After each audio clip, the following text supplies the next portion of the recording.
బుట్టబొమ్మ పూజా హెగ్డేకి ఇటీవలి కాలంలో ఏది పెద్దగా కలిసి రావడం లేదు. ఎన్నో ఆశలు పెట్టుకున్న సినిమాలన్నీ బాక్స్ ఆఫీస్ దగ్గర బోల్తా కొడుతున్నాయి.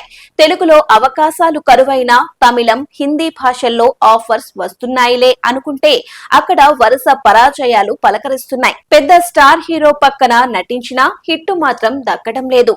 వరుసగా అరడజన్ డిజాస్టర్లతో డీలా పడ్డ పూజాకి ఇప్పుడు మరో ఫ్లాప్ ఎదురైంది.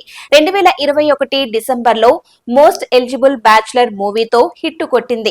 ఆ తరువాత ప్రభాస్ తో చేసిన రాధేశ్యామ్ సినిమా బాక్స్ ఆఫీస్ వద్ద డిజాస్టర్ గా మారింది. విజయ్ తో కలిసి చేసిన బీస్ట్ మూవీ నిరాశపరచగా, రామ్ చరణ్ కు జోడీగా నటించిన ఆచార్య చిత్రం అల్ట్రా డిజాస్టర్ గా నిలిచింది. తెలుగు, తమిళ భాషల్లో ఫ్లాప్లు రావడంతో హిందీపై బోలెడన్ని ఆశలు పెట్టుకుంది. రణ్వీర్ సింగ్ సరసన పూజా నటించిన సర్కస్ సినిమా ఘోర పరాజయం చవిచూసింది. సల్మాన్ ఖాన్ కి జంటగా నటించిన కిసీ కా భాయ్ కిసీ కి జాన్ చిత్రం ఫ్లాప్ అయింది. షాహిద్ కపూర్ తో కలిసి చేసిన దేవా మూవీ కూడా బాక్స్ ఆఫీస్ దగ్గర నిలబడలేకపోయింది. ఇలా పూజా హెగ్డే ఖాతాలో 3 భాషల్లో కలిపి బ్యాక్ టు బ్యాక్ 6 డిజాస్టర్ సినిమాలు పడ్డాయి. దీంతో రెట్రో మూవీపై భారీ హోప్స్ పెట్టుకుంది. అయితే ఈసారి కూడా అమ్మడికి ఎదురు దెబ్బ తగిలినట్లయింది.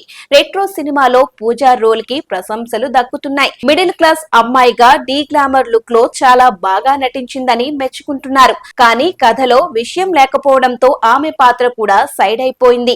మామూలుగా ఇంకో హీరోయిన్ అయ్యుంటే ఇన్ని ఫ్లాపులు పడిన తరువాత ఇండస్ట్రీ నుంచి కనుమరుగైపోయేది. కానీ పూజా హెగ్డే కెరియర్ కి ఇబ్బందేమీ లేదు.